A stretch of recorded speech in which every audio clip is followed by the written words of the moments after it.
দাদা সাইকেল নিয়ে ইস্তামাত করছে।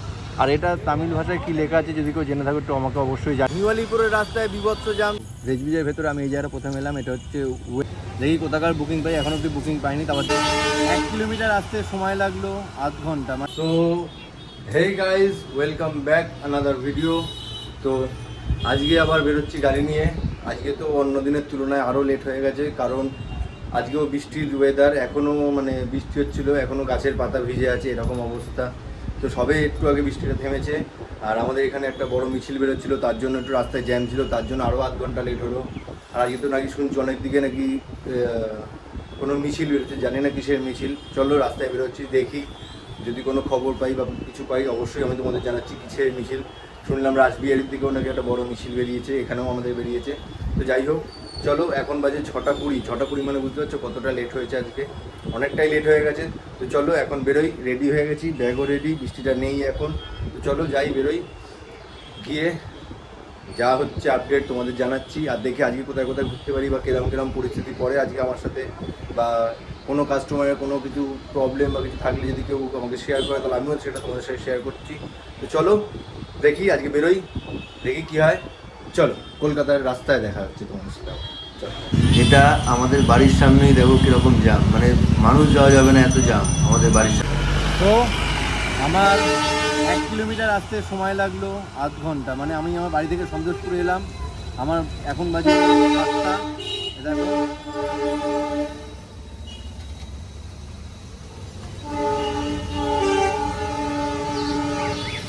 তো এখন বাজে 7টা, আমার বাড়ি থেকে এত দূর আসতে লাগলো আধ ঘন্টা সময়। চলো এবার যাই, দেখো অন্ধকার হয়ে গেছে, এবার যাই দেখি কোথাকার বুকিং পাই, এখন অব্দি বুকিং পাইনি। তারপর দেখছি তোমাদের সাথে কোথায় দেখা হয়। চলো যাই নেচার পার্কের দিকে, তারপর তোমার সাথে দেখা হয়। চলো। তো ফার্স্ট কাস্টমার পেয়ে গেছি আমাদের ব্রেজবিজ থেকে, উনি যাবে কালীঘাট। তো ব্রেজবিজের ভেতরে আমি এই জায়গাটা প্রথমে এলাম। এটা হচ্ছে ওয়েবেল আইটি পার্ক, এরকম কিছু একটা নাম দেখলাম, এটা একটা কোম্পানি মনে হয়, যাই হোক। তো চলো এখানে চলে এসেছি কাস্টমারকে পিক করতে, উনি যাবেন কালীঘাট।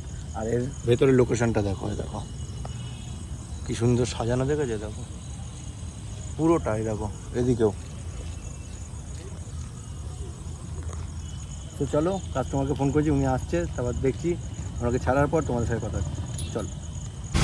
তো ফার্স্ট কাস্টমারকে ড্রপ করে দিয়েছি আমাদের টলিগঞ্জ মানে ট্রেন, মানে আমরা যেটা চারু মার্কেটও বলি।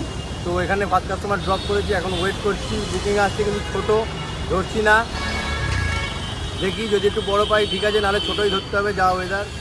আর নিওয়ালিপুরের রাস্তায় বিভৎস জাম, তোমাদের বললাম আমাদের বাড়ির সামনে না, শুধু নিওয়ালিপুর থেকে আসতে আমার অনেক সময় লাগবে, অনেকটাই জাম। তো চলো দেখি এবার কোথাকার বুকিং পাওয়া যায়, দেন আবার তোমাদের সাথে দেখা হচ্ছে। চলো। আর এই যে আমার লোকেশান চারু মার্কেট। তো এটা আমার সেকেন্ড রাইড কমপ্লিট হয়ে গেল। রাসবিহারি থেকে আমি ওনাকে তুলেছিলাম, তো ওনাকে নামালাম এই লোকেশানটা। এটা হচ্ছে তিলজালা, এরকম কিছু একটা নাম। তো ওনাকে এখানে নামিয়েছি। তো আরেকটা বুকিং ঢুকেছে, উনি যাবে আমাদের বাগুইহাটি। তো চলো ওনাকে পিক করি, উনি আমার থেকে 1 কিলোমিটার মতন দূরে আছে, ওনাকে নিই, দেন তোমাদের সাথে আবার দেখা হচ্ছে বাগুইহাটি গিয়ে। চলো। আর এটা হচ্ছে আমার লোকেশান, এই দেখো, এই দেখো।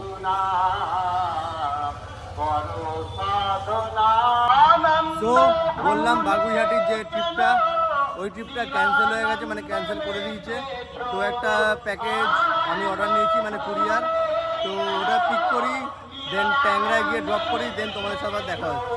চলো।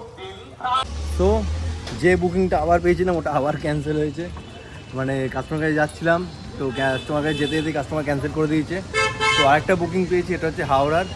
তো উনি আমার থেকে 1.1 কিলোমিটার দূরে আছে। তো যাই, ওনাকে নিই, ওনাকে হাওড়া ছাড়ি, দেন তোমাদের সাথে দেখা হচ্ছে। চলো হাওড়া যাই। আর এখন আমি এই দাঁড়িয়েছিলাম এই লোকেশানটা, এটা কোন জায়গাটা আমিও ঠিক জানি না। তো চলো ওনাকে নিয়ে হাওড়া ছাড়ি, দেন তোমাদের সাথে আবার দেখা হচ্ছে। চলো। তো কাস্টমারকে নামিয়ে দিয়েছি আমি হাওড়ার এখানে। তো এখন এখানে ওয়েট করছি অনেকক্ষণ ধরে, 10 মিনিট হয়ে গেছে কাস্টমারকে নামিয়েছি। তো এখান দিয়ে তো আর বুকিং পাওয়া যাচ্ছে না। তো দেখি এবার এখান দিয়ে কোন দিকে যাওয়া যায়, কেন বুকিং পাচ্ছি না জানি, কারণ হাওড়া দিয়ে যদি পাওয়া যায় সচরাচর। দেখি একটু ওয়েট করি, সবে 10 মিনিট হয়েছে, আরও 10 মিনিট ওয়েট করতে হবে। চলো একটু ওয়েট করি, দেখছি। আর দেখো এই ব্রিজটা দিয়ে হাওড়ার দিকে ঢুকতে হয়, এই যে ওদিক দিয়ে এলাম, এই ব্রিজটা দিয়ে আবার হাওড়া দিয়ে ঢুকতে হবে, কারণ হাওড়া দিক দিয়ে একবার এলে আবার অনেকটা ঘুরে ঢুকতে হয় হাওড়া থেকে। তো চলো একটু ওয়েট করি, আর একটা কোনো মোড় মাথা দেখে দাঁড়াই যেখান দিয়ে পাওয়ার চান্স থাকবে, এখান দিয়ে পাবো না। এটা পুরো মানে মেন রোড, হু করে গাড়ি যাচ্ছে, লোকজন খুবই কম এখানে। তো চলো একটু সামনে যাই, হাওড়ার দিকেই যাই, দেখি ওখান থেকে যদি পাই দেন কাস্টমারকে পিক করে, কাস্টমারকে যদি পাই তাহলে কাস্টমারকে পিক করে দেন ড্রপ করে তারপর তোমাদের সাথে দেখা হচ্ছে। চলো, আর যদি মাঝখানে পাই তাহলে তোমাদের আপডেট দিয়ে দিচ্ছি, সেটা তোমাদের কোনো চিন্তা নেই। চলো যাই, হাওড়ার দিকে যাই, যা হবে তোমাদের সাথে শেয়ার করছি। চলো, তো এখান থেকে একটা বুকিং পেয়েছি, কাস্টমারের না পার্সেলের। তো চলো ওটাই করি। ধর্মতলার ড্রপ আছে, ওনার কাছে আমি পার্সেলটা নিই, আমার থেকে 900 মিটার দূরে আছে, মানে 1 কিলোমিটারই ধরো। তো ওনার কাছে পার্সেলটা নিয়ে ধর্মতলায় ড্রপ করি, দেন তোমাদের সাথে দেখা হচ্ছে। আর দেখি পার্সেলের সাইজটা কীরকম বা কী হয়। চলো দেন ধর্মতলায় তোমার সাথে দেখা হচ্ছে। চলো, তো যে কুরিয়ারটা ছিল কুরিয়ারটা দিয়েছি আর ওই গলিটার ভেতরে। আর ওখানে দাঁড়িয়ে ভিডিওটা করিনি, কারণ ওখানে মসজিদে কোনো মাইক হচ্ছে বা কিছুর জন্য একটা অনুষ্ঠান যেটা হচ্ছে, মনে হচ্ছে কিছু আছে, কি বলে ওটাকে, যাই হোক কিছু একটা আছে। তো মসজিদে অনেক মানে মাইকে স্পিকার চলছিল বা এ হচ্ছিলো, ওই জন্য ওখানে কথা বলা যাবে না বলে চলে এসেছি এখানে।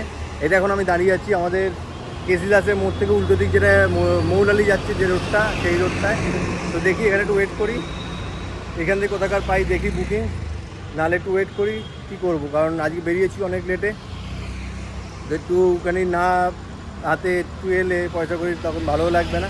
তো একটু ওয়েট করি, দেখি কোথাকার পাই। আর এটা যদি অন্য সময় হতো তাহলে বাড়ি চলে যাওয়ার একটা মাথা মারতাম, কিন্তু এখন বাড়ি চলে যাওয়ার টেন্ডেন্সিটা নেই, যেহেতু বেরিয়েছি লেটে। তো দেখছি কী হয়, কোথাকার বুকিং পাই। তো দেখি, ওয়েট করি, তারপর দেখছি তোমার সাথে কোথায় দেখা হয়। চলো, তো এখান থেকে একটা বুকিং পেলাম, কাস্টমার ওই সামনের মোড়ে আছে, ওনাকে নিয়ে যেতে হবে, বেশি দূর না, ছোটোই একটা এখান দিয়ে পাবো না, তাই ধরে নিলাম। তো চলো যাই, আমি খেয়ালও করলাম না যে কোথায় নামাতে হবে কাস্টমারকে। তো চলো কাস্টমারকে পিক করি, কাস্টমার এখান থেকে আমার 400 মিটার দূরে আছে, ওনাকে পিক করি, দেন ড্রপ করে দেন আমার তোমাদের সাথে দেখা হচ্ছে। চলো, তো কাস্টমারকে পিক করতে এসেছি একটা দারুণ লোকেশানে, মানে দেখার মতো লোকেশানে কাস্টমারকে পিক করতে এসেছি। দেখো এইখানে এম্পিরিয়ার রেস্টুরেন্ট অ্যান্ড বার। তো কাস্টমার এখানে আছে, কাস্টমারকে ফোন করলাম, কাস্টমার নামছে, উনি নামুক, ওখানে নিয়ে যাই, ওনাকে ড্রপ করে দেন আমার তোমার সাথে দেখা হচ্ছে। আর আমার লোকেশান হচ্ছে এটা, এই দেখো, এদিকে হচ্ছে কলকাতার পৌরসভা। আর এটা তামিল ভাষায় কী লেখা আছে যদি কেউ জেনে থাকো একটু আমাকে অবশ্যই জানিও। তো চলো উনি আসুক, ওনাকে নিই, দেন ছাড়ি, দেন তোমাদের সাথে আবার দেখা হচ্ছে। চলো, তো কাস্টমারকে ড্রপ করে দিয়েছি এই লোকেশানে। এখন এখানে একটু বসার জায়গাও পেয়েছি একটা ভালো, বাইকটা রেখে বসে আছি, দেখছি এবার এখান থেকে কোথাকার বুকিং পাই। এখন বাজে হচ্ছে 11:20। তো দেখি এখান থেকে কোথাকার বুকিং পাই। আর এই হচ্ছে লোকেশান যেখানে কাস্টমারকে নামিয়েছি, এই যে এটা এটা হচ্ছে তপসিয়ার দিকেই জায়গা, কিন্তু আমি ঠিক প্রপার জায়গাটার নাম জানি না। তো চলো এখানে একটু বসি, দেখি কোথাকার বুকিং পাই, এরপর তারপর আবার তোমাদের সাথে দেখা হচ্ছে। চলো, স্টে টিউন। দাদা সাইকেল নিয়ে ইনস্টামার্ট করছে এত রাতে, আর আমরা অল্প একটু কাজ করে হাঁপিয়ে যাই। চলো একটু ওয়েট করি, দেখি কোথাকার বুকিং পাই, তারপর তোমার সাথে দেখা হচ্ছে আবার। তো গাইজ অনেকক্ষণই দাঁড়িয়ে আছি, মিনিমাম 40 মিনিট হয়ে গেল আমি দাঁড়িয়ে আছি তপসিয়ার মোড়ে। তো এখান থেকে কোনো বুকিং পাচ্ছি না, রাত্রি হয়ে গেছে এখন 12:20 প্রায়। তো চলো এবার যাই, আস্তে আস্তে বাড়ির দিকে যাই, যদি ওদিক দিয়ে পাই তো খুবই ভালো, আদারওয়াইজ এমনি বাড়ি যেতে হবে, কারণ পাচ্ছি না। অনেকক্ষণ 40 মিনিটেরও বেশি হয়ে গেছে হয়তো আমি এখানে দাঁড়িয়ে আছি, পাচ্ছি না। তো চলো যাই এবার, এখান থেকে বেরোই, যদি রাস্তায় পাই তো খুব ভালো, আদারওয়াইজ এমনি বাড়ি চলে যাবে। চলো, আর আজকের দিনটা অতটা ভালো হলো না, কী আর করা যাবে, চলো যাই বাড়ির দিকে। তো তপসিয়া থেকে একটা কাস্টমার পেয়েছিলাম, সেটা আর আপডেট করা হয়নি।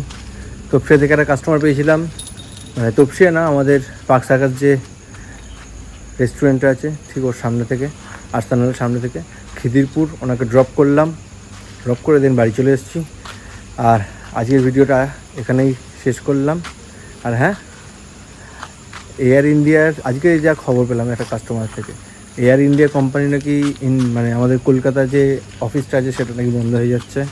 মানে উনি কাজ করেন ওনার ওখানে, তো সেই সূত্রে জানতে পারলাম। তো যাই হোক, চলো আজকের এটাই সূত্রপাত জেনেছি শুধু। চলো আজকে আমাদের ভিডিওটা এখানেই শেষ। Good night, take care.